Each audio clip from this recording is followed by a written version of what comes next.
Balcony में सोने वाली देवरानी। अरे उठ जा, सुबह हो गई। अगर तू ऐसे ही ससुराल में भी बालकनी पर इतनी लेट तक सोती रही तो तेरे ससुराल वाले क्या सोचेंगे? माँ, बालकनी पर सोने में मुझे सुकून मिलता है। अब जिसको जो सोचना है वो सोचे, मैं तो बालकनी पर ही सोऊंगी। हे भगवान, कैसे समझाऊं इस लड़की को? इसकी गंदी आदत की वजह से लोग मुझे ताने देते हैं। मुझे तो डर लगता है ससुराल में इसका क्या होगा। सपना की माँ हमेशा सपना की वजह से परेशान रहती हैं। समय यूं ही बीतता है और बहुत जल्द सपना की शादी हो जाती है। और शादी के कुछ ही दिनों बाद अमित, हमारी शादी को 4 दिन हो गए हैं और 4 दिनों से मैं सही से सो नहीं पा रही हूँ, इसलिए आज मुझे मेरा बिस्तर दो, मैं बालकनी पर सोऊंगी। अरे सपना, अगर घर वालों ने देख लिया तो क्या सोचेंगे? लोग क्या सोचेंगे? इसी चक्कर में तो मैं 4 दिनों से कमरे में ही सही से सो नहीं पाई। अब मुझे फर्क नहीं पड़ता, मुझे सोने दो। इतना बोलकर सपना बिस्तर छीनकर बालकनी में जाकर बिस्तर लगाकर लेट जाती है और आराम से सो जाती है। अगली सुबह जब सपना की जेठानी खुशबू पौधों को पानी देने आती है तो वह देखती है कि बालकनी में सपना आराम से सो रही है। ये देख वह हैरान हो जाती है और अपनी देवरानी को उठाते हुए उससे बोलती है, अरे देवरानी जी, तुम बालकनी में सो रही हो, सब ठीक तो है? देवर जी ने कुछ बोला क्या? नहीं नहीं देवरानी जी, सब ठीक है। भला अमित जी मुझे क्या ही बोलेंगे। वो तो कल रात मुझे नींद नहीं आ रही थी, इसलिए बालकनी पर आकर बैठ गई और कब आग लग गई पता ही नहीं चला। अच्छा, आप पौधों को पानी दीजिए, मैं तैयार होकर नीचे नाश्ता बनाने जा रही हूँ।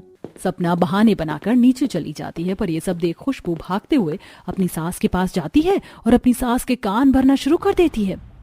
माँ जी, मैं कहती थी ना, देवर और देवरानी जी के बीच कुछ ठीक नहीं चल रहा। दोनों अलग अलग सो रहे थे। मैंने अपनी इन चील जैसी नजरों से देखा है। देवरानी बालकनी पर सो रही थी। खुशबू बहू, तो इस घर की बहू है ना कि जासूस, इसलिए जासूसी करना छोड़ दे। मेरे बेटे बहू के बीच कुछ नहीं हुआ है। मत मानिए माँ जी, कल को जब पानी सर से ऊपर चला जाएगा ना, तब पता चलेगा आपको। खुशबू अपनी सास को पूरा भड़काने की कोशिश करती है, पर सुमित्रा अपनी बहू की बातों में नहीं आती और अगली रात एक बार फिर सपना रिश्ता लेकर बालकनी पर सोने के लिए चली जाती है। और ये देखा मैं तो उसके सामने हाथ जोड़कर उससे कहता है, अरे मेरी माँ, आज तुम फिर यहाँ पर बिस्तर लगाकर बैठ गई। अगर फिर से भाभी ने देख लिया ना तो घर में कलेश मच जाएगा। अमित, अगर इस बार घर में कलेश मचा तो मैं सबसे कह दूंगी कि मुझे बालकनी पर ही नींद आती है और मैं कहीं भी सो। लोगों को मुझसे फर्क नहीं पड़ना चाहिए। वैसे भी तुम्हारे कमरे में बहुत मच्छर और तुम खर्राटे भी बहुत मारते हो, मुझे नींद नहीं आती है। बेशरम औरत, थोड़ी तो शर्म कर ले। बालकनी पर सोने के चक्कर में सफेद झूठ बोले जा रही है। तुम्हें यहाँ सोना है, तुम सो जाओ, पर बात बढ़नी नहीं चाहिए। अमित सपना की खुशी के लिए उसे बालकनी पर सोने की इजाजत दे देता है और सपना आराम से सो जाती है। पर अगली सुबह जब किसी काम से खुशबू बालकनी पर आती है तो वो एक बार फिर अपनी देवरानी को बालकनी पर सोता देख अपनी देवरानी को उठाते हुए उससे कहती है, देखो देवरानी जी, झूठ बोलने की जरूरत नहीं है। कल रात को भी तुम्हारे कमरे से आवाज आ रही थी। तुम देवर जी की वजह से परेशान हो ना? अगर ऐसा है तो मुझे बताओ, देवर जी को तो मैं सुधार दूंगी। भाभी, आप मुझे तब सुधारोगे ना जब कुछ गलत हुआ होगा। आप तो जानती हैं कि मुझे खर्राटे मारने की आदत है और मेरी बीवी की नींद बहुत हल्की है। वो सो ही नहीं पा रही थी, इसलिए मैंने ही उसे बोला बालकनी पर सोने के लिए। ये लोग चाहे मुझसे कितना ही झूठ क्यों ना बोले, सच तो मैं सबके सामने लाकर ही रहूंगी। खुशबू बहुत अच्छे से जानती थी कि सुमित्रा उसकी बात पर विश्वास तब तक नहीं करेगी जब तक उसके पास सबूत नहीं होगा, इसलिए अब वह अपनी नंद काजल के कान भरती है। अरे काजल, तुम्हारी दूसरी भाभी तो इस घर को तोड़ने के लिए आई है। जब से शादी हुई है तब से बालकनी पर ही सोती है और पूछो तो कहती है सब ठीक है। अब तुम ही मेरा साथ दे सकती हो। हमें सपना और अमित पर नजर रखनी होगी ताकि हम जान सके उन दोनों के बीच आखिर चल क्या रहा है। ऐसा मत बोलो भाभी, उन दोनों की अभी नई नई शादी हुई है। शादी होते रिश्ता टूट गया तो हमारी बदनामी होगी। अब आप अकेली नहीं है, मैं भी आपके साथ नजर रखूंगी उन पर। सपना बालकनी पर सोई थी, इसलिए सबको अब गलतफहमी शुरू हो जाती है कि अमित और सपना के बीच कुछ ठीक नहीं चल रहा। समय यूं ही बीतता है और आए दिन सपना को बालकनी पर सोता देख अब काजल को भी शक होने लगता है और वह भी इस बारे में अपनी माँ से बात करती है। माँ, मुझे लगता है बड़ी भाभी बिल्कुल सही कह रही है। आखिर ऐसी भी क्या परेशानी कि रोज रोज भाभी बालकनी पर सोती है? माँ जी, अगर आपको यकीन नहीं है तो आप कल खुद देख लेना अपनी बहू को बालकनी पर सोते हुए, फिर दूध का दूध और पानी का पानी खुद ब खुद हो जाएगा। अगर तुम दोनों इतना बोल रही हो तो मैं खुद देखूंगी। अगर कुछ दिक्कत चल रही होगी तो मैं अपने बहू बेटे के बीच की प्रॉब्लम सॉल्व करूंगी और उनसे बात करूंगी।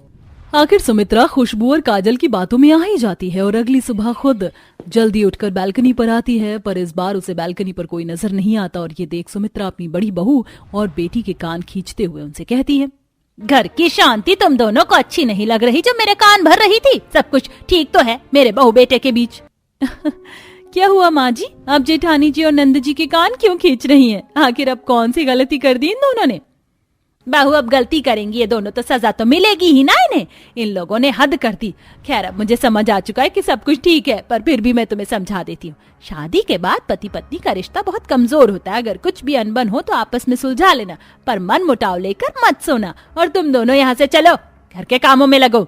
अपनी जेठानी और काजल की हालत देखकर सपना की हंसी निकल जाती है। तभी वहाँ अमित आता और उससे कहता है, तुम जरा हंसना बंद करो। अगर माँ को पता चल जाता कि तुम बालकनी पर सोती हो तो उन्हें भाभी और काजल की बातों पर भी विश्वास हो जाता और आज बात हमारी डिवोर्स की हो जाती। और आज जो उन्हें भाभी और काजल को बहुत सजा दी है वो तुम्हें और मुझे मिलती। वो तो अच्छा है कि कल मैंने माँ की और भाभी की बातें सुन ली और सुबह होने से पहले तुम्हें उठा दिया। अच्छा ठीक है ना, मेरी मदद करने के लिए थैंक यू। अब मेरे पति हो तो इतना तो कर ही सकते हो, पर हम सबसे झूठ क्यों बोल रहे हैं? मैं सबको सच बता दूंगी। अगर कभी किसी को पता चला कि मुझे बालकनी पर सोने की आदत है, कमरे में मुझे नींद नहीं आती है। घर वालों को तो समझा लोगी, पर समाज का क्या करोगी? इस तरह अमित और सपना एक बार फिर अपना सच छुपा लेते हैं, पर सच छुपाए नहीं छुपता। इसी तरह कुछ महीने बीत जाते हैं और एक दिन सुमित्रा को नींद नहीं आती, इसलिए वह हवा खाने के लिए बालकनी पर जाती है। और तभी उसकी नजर अपनी बहू के कमरे की बालकनी पर पड़ती है और वो देखती है कि सपना बालकनी पर सो रही है। ये देख उसके होश उड़ जाते हैं और वह अगली सुबह अपनी बहू बेटे को खड़ा कर उनसे सवाल जवाब करने लगती है। आज कोई झूठ नहीं चलेगा तुम दोनों का। अगर तुम दोनों को एक साथ नहीं रहना तो मुझे बता दो, मैं तुम दोनों को अलग कर दूंगी। पर यह बात घर से बाहर जाए या कोई और बहू को बालकनी पर सोते देखे, मुझे मंजूर नहीं। आप जैसा सोच रही हैं वैसा कुछ भी नहीं है माँ जी। तो कैसा है देवरानी जी, बता दीजिए ना। आपकी वजह से उस दिन पहली बार माँ जी ने मुझे डांटा और मेरे कान मोड़े। माँ जी आज आप इसे मुर्गा बना ही दीजिए। माँ जी अगर मैं झूठ बोलूं तो आप मुझे मुर्गा बनाकर गली में भगा देना, पर मैं सच बोल रही हूँ। हम दोनों के बीच सब कुछ ठीक है। वो तो मुझे बालकनी पर सोने की आदत है, पर अब मैं कोशिश करूंगी कि मैं कमरे में सोऊं ताकि घर की इज्जत घर में ही रहे। बहू मैं तुम्हें आखिरी मौका दे रही हूँ। अगर अब मैंने तुम्हें कभी बालकनी पर सोते हुए देख लिया तो मैं समझ जाऊंगी कि तुम मेरे बेटे के साथ खुश नहीं हो। अपनी सास की बात सुनकर सपना को बहुत बुरा लगता है और वो अपने कमरे में सोने की आदत बनानी शुरू कर देती है। और अगर कभी कमरे में नींद नहीं आती तो अमित भी उसकी मदद के लिए उसके साथ बालकनी पर सो जाता ताकि किसी को किसी भी तरह की कोई गलतफहमी ना हो। हे भगवान, मांस तो मैंने भी बनाया हुआ है, लेकिन ये मछली तो बहुत ही ज्यादा बदबूदार है। कितनी तेज हीक आ रही है। अरे सुनो कीर्ति, एक काम करो, तुम ना अपनी मच्छी को ढककर बना लो। इसमें से बहुत तेज स्मेल आ रही है। मच्छी ढककर नहीं बनती है। मच्छी में स्वाद तब आता है जब उसे खोलकर भुना जाए। अगर ज्यादा दिक्कत हो रही है तो बाहर चली जाओ। कृति की बात सुनकर दोनों बहू जारा और रानी को बुरा लग गया और वो दोनों ही मुंह बनाकर रसोई से निकल आईं। अपनी दोनों ही बहुओं का मुंह देखकर उनकी सास गंगा बोली, क्या बात है, तुम दोनों का मुंह क्यों बन रहा है? माँ जी देखो ना, कीर्ति मछली चावल बना रही है जिसकी गंध सारी रसोई में हो गई है। हम वहाँ खड़े होकर काम नहीं कर सकते हैं। हाँ अम्मी, एक तो हम 3 तरह की बहुएं एक ही रसोई में काम करती हैं, जिसकी वजह से हमारे काम भी वक्त से नहीं हो पाते हैं। और दूसरा फिर इस सब से दिल बिगड़ी होती है। आज भी कीर्ति ने हमसे जिस लहजे में बात की वो हमें बहुत बुरा लगा। हाँ माँ जी, ज़रा बिल्कुल सही बोल रही है। हम तीनों एक ही रसोई में काम नहीं कर सकते हैं। आप हमारी रसोई अलग अलग करवा दो। अरे बहुओं, क्या तुम जरा सी बात पर टेंशन ले लेती हो? कोई दिल बिगड़ी नहीं हो रही है। और अगर तुम लोग हिसाब से काम करोगी तो सारे काम हो जाएंगे। गंगा ने ऐसे बोलकर बात को खत्म कर दिया। ये कहानी है गंगा के परिवार की, जहां एक ही घर में 3 तरह की बहुएं रहती थीं। गंगा एक हिंदू औरत थी जिसके परिवार में रानी उसकी हिंदू ही बहू थी, जारा मुस्लिम और कृति बंगाली बहू थी। तीनों बहुएं गंगा के घर में एक साथ ही रहती थी, लेकिन एक ही रसोई में उनका काम कर पाना मुश्किल था। ऐसे ही एक दिन, कीर्ति, मैं अभी कुछ देर बाद यहाँ से हट जाऊंगी। बस ये 2-4 पूरी रह गई हैं, तब तुम काम कर लेना। अरे कब से रानी भाभी, आपको 4-2 पूरियां ही रह गई हैं। कब बनेंगी ये? मुझे भी मेरे पतिदेव को मछली बनाकर देनी है। कृति ने ऊधम मचाया हुआ था, जिसका नतीजा ये आया कि रानी से अपनी पूरियों पर फोकस नहीं हुआ और उससे उसकी पूरियां जल गईं। ये सब तुम्हारी गलती है कीर्ति, तुम्हारी वजह से मेरी सारी पूरियां जल गई। मेरी वजह से? लेकिन मैंने तो हाथ भी नहीं लगाया है इन पूरियों को, तो फिर आप मेरे ऊपर क्यों इल्जाम लगा रही हो? तुम्हें ही लगी पड़ी थी ना कि अपनी मछली बनानी है। अब देखो क्या हुआ तुम्हारी वजह से। न जाने हफ्ते में कितनी बार तुम्हें मछली ही बनानी होती है। हाँ बनानी होती है, तो आप क्या कर लोगी? मेरी जो मर्जी है मैं वही खाऊंगी। रानी और कृति में ऐसे ही बुरी तरह से लड़ाई होने लगी, जिसका नतीजा ये सामने आया कि किसी के भी पतियों का लंच तैयार नहीं हो पाया और उन्हें ऐसे ही ऑफिस जाना पड़ा। इस तरह कौन लड़ता है? तुम्हारे पति राह देख देख कर आखिर चले ही गए, लेकिन तुम्हारी ये लड़ाई ही बंद नहीं हुई। गंगा ने अपनी बहुओं को बहुत डांटा, लेकिन उनकी ये लड़ाई जब तक नहीं सुलझने वाली थी जब तक कि तीनों तरह की बहुओं की रसोई अलग अलग न हो जाती। रसोई के ऊपर घर में रोजाना ही कलेश होता।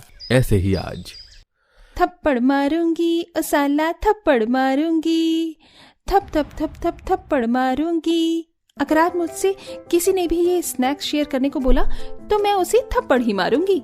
वैसे मेरे स्नैक्स देखने में कितने अच्छे लग रहे हैं। चलो अब जल्दी से इन क्रिस्पी आलू बॉल्स को खा लेती हूँ। रानी ने ऐसे बोलकर जैसे ही आलू का स्नैक मुंह में डाला तो उसके मुंह में मांस का टुकड़ा आ गया। वैसे तो रानी नॉनवेज खा लेती थी, लेकिन उसे मटन पसंद नहीं था, जिससे उसका मूड खराब हो गया। थू थू थू थू। या अल्लाह, क्या हुआ रानी भाभी, सब खैरियत? तुमने कढ़ाई में मटन बनाया था? हाँ भाभी, हमने ना मटन की चाप तली थी। आहा, क्या मजेदार लज्जतदार जायका था उसका, तो नींबू के साथ तो मजा ही आ गया। तुमसे कितनी बार बोला है कि अगर तुम मटन बनाया कर तो बर्तनों को धो दिया करो। मुझे मटन पसंद नहीं है। अब देखो, उसका मीट मेरे मुंह में आ गया। अजीब है। ऐसे ही सिलसिला जारी था। बंगाली, मुस्लिम और हिंदू तीनों बहू एक घर में तो रह सकती थी, लेकिन एक ही रसोई उनके लिए जान की जंजाल बनी हुई थी। आज के दिन तीनों ही बहुएं बाजार आई हुई थी। कृति अपना बंगाली लुक बनाकर ही निकली थी, जबकि जारा अबाया में थी और रानी अपने हिसाब से तैयार थी। अरे वाह, कितनी ताजा ताजा सब्जी आई हुई है। आज तो मंडी में मन कर रहा है कि सारी ही ले लूं, फिर उसमें से अच्छी अच्छी सब्जियां बनाऊं। रानी भाभी, जरा जल्दी से खरीदिए सब्जी, उसके बाद आपको हमारे साथ भी चलना है। ठीक है। हाँ तो भैया 5 किलो आलू, प्याज और ये पालक बड़ा ताजा लग रहा है, ये भी दे दो। रानी ने सब्जी मंडी से खूब शॉपिंग की। सब्जी मंडी से निकलने के बाद कृति बोली, चलिए अब दोनों मेरे साथ चलिए, नहीं तो फिर जो मछली मुझे खरीदनी है वो नहीं मिल पाएगी। कृति ऐसे बोलकर रानी और जारा को अपने साथ मछलियों के बाजार ले आई, जहां बहुत सारी मछलियां थीं और उन सभी की बदबू भी बहुत आ रही थी। कच्ची मछली की खुशबू, बड़ी दिन बाद इस बाजार में आना हुआ है। भाभी, मेरे साथ उस दुकान पर चलो, वहाँ मिलेगी मेरी पसंद की मछली। कृति के साथ जारा और रानी एक मछली की दुकान पर पहुंची, जहां बहुत ही गंदी बदबू बसी हुई थी। हे भगवान, यहाँ ये लोग सांस कैसे ले रहे हैं? मेरा तो दम निकला जा रहा है। या अल्लाह, आज तो लगता है कि दम ही निकल जाएगा। दोनों बहुओं का वहां टिकना दूभर हो रहा था। जब तक कृति ने अपनी पसंद की मछली ली तब तक वो किसी तरह उस जगह रही और फिर जारा उन्हें अपने साथ मटन और चिकन के मीट के बाजार ले आई। भगवान, ये जगह भी कितनी बदबूदार है, सांस भी नहीं लिया जा रहा है। इसी तरह से तीनों बहुएं अपने अपने पसंद के बाजारों से अपनी पसंद की चीजें ले आईं और घर आकर बड़ी मुश्किल से एक एक करके उन्होंने उन्हें पकाया। ऐसे ही सिलसिला जारी था कि आज के दिन। जारा, मुझे एक बात बताओ, अभी और कितनी देर लगेगी तुम्हें? अभी तो मैं चिकन को फ्राई ही कर रही हूँ, अभी मुझे लगभग आधा घंटा लग जाएगा। मुझे भी अपनी दाल उबालनी है, तो जब तुम्हारा काम निपट जाए तुम बता देना, मैं फिर अपना काम कर लूंगी। रानी जारा से ऐसे बोलकर चली गई। आज जारा बड़ी ही शांति से रसोई में अपना खाना बना रही थी। लगभग आधे घंटे में ही उसका सारा काम निपटा और मेरा तो काम निपट गया। अब जब मैं सभी चीजों से फ्री हो गई हूँ तो मैं रानी भाभी को बता देती हूँ कि वो आकर अपना काम कर लेंगी। जारा ने ऐसे बोलकर बेदयानी में गैस को बंद कर दिया और वो रानी को बोलने चली गई। ठीक है जारा, मैं बस अभी तेल लगाकर रसोई में ही जा रही हूँ। रानी भी एकदम से रसोई में नहीं जा पाई, जिसने एक अनहोनी को दस्तक दे दी। कढ़ाई में रखे हुए तेल गर्म होते होते आग लग गई, जिसका नतीजा ये आया कि सारे किचन में ही आग जलने लगी। कुछ देर बाद जब गंगा रसोई में गई तब हे भगवान, बहू बहू, आग आग आग। गंगा की चीखों से उसकी बहुएं भी जल्दी से वहां आई और जब उन तीनों ने आग को देखा तो उनका भी दिमाग चकरा गया। या अल्लाह, आग, अब क्या करें? हे भगवान, आग! माँ जी, रसोई में तो सिलेंडर भी है, अब क्या होगा? गंगा की रसोई की खिड़की बाहर की तरफ को थी, जहां से आग की लपटें और धुआं देखकर वहां आसपास के लोग इकट्ठा हो गए। फिर गंगा की पड़ोसन ने रसोई में खिड़की में अपने समर का पाइप चलाया, जिसके पानी की धार से आग बुझी। और फिर अरे गंगा जी, ध्यान कहाँ था आप तीनों का? घर में 3-3 बहुएं और आप खुद हो, लेकिन जब भी इतनी ज्यादा आग कैसे लग गई? जब गायब दिमागी से बहुएं और सास घर में रहेंगी तो ऐसे ही होगा। आग क्या एकदम से ही इतनी लग जाएगी? सभी आसपास के लोग ऐसे ही बातें बनाने लगे, जिन्हें सुनते सुनते ही तीनों बहुओं का गुस्सा टूट गया और सबसे पहले कृति भड़क कर बोली, बस कीजिए आप लोगों को किसी न किसी बात पर अपनी एडवाइस रखने का मुद्दा जरूर चाहिए होता है। अरे हाँ, लग गई हमारे किचन में आग तो क्या हुआ, वैसे भी ये आग उससे बहुत कम थी जो रोजाना हमारे दिलों में लगती है। सही कहा कीर्ति ने। माँ जी, हमने आपसे कितना कहा है कि इस एक रसोई में हम तीनों अलग अलग बहुओं का गुजारा नहीं हो पाएगा। हम अलग हैं, माना घर एक ही है, लेकिन एक रसोई से हमारा गुजारा नहीं होगा। अब आपने आज देख लिया ना कि क्या हुआ। सही कहा अम्मी, इन दोनों ने। एक ही रसोई की वजह से जो आग हमारे दिल में लगती थी वो रसोई में भी लग गई। अब अगर अभी भी आपको समझ ना आया हो तो आप हमें इसी रसोई में रखना, और आ गया हो तो इसे कुदरत का इशारा समझो। तीनों ही बहुओं की बात सुनकर गंगा अब कुछ नहीं बोल पाई। उसे दिख गया था कि उन तीनों का एक ही रसोई में काम करना कितना खतरनाक था। गंगा ने उसी दिन अपने घर में काम छिड़वाया और तीनों बहुओं के लिए एक एक रसोई बनवा दी और फिर वो तीनों खुशी खुशी रहने लगी।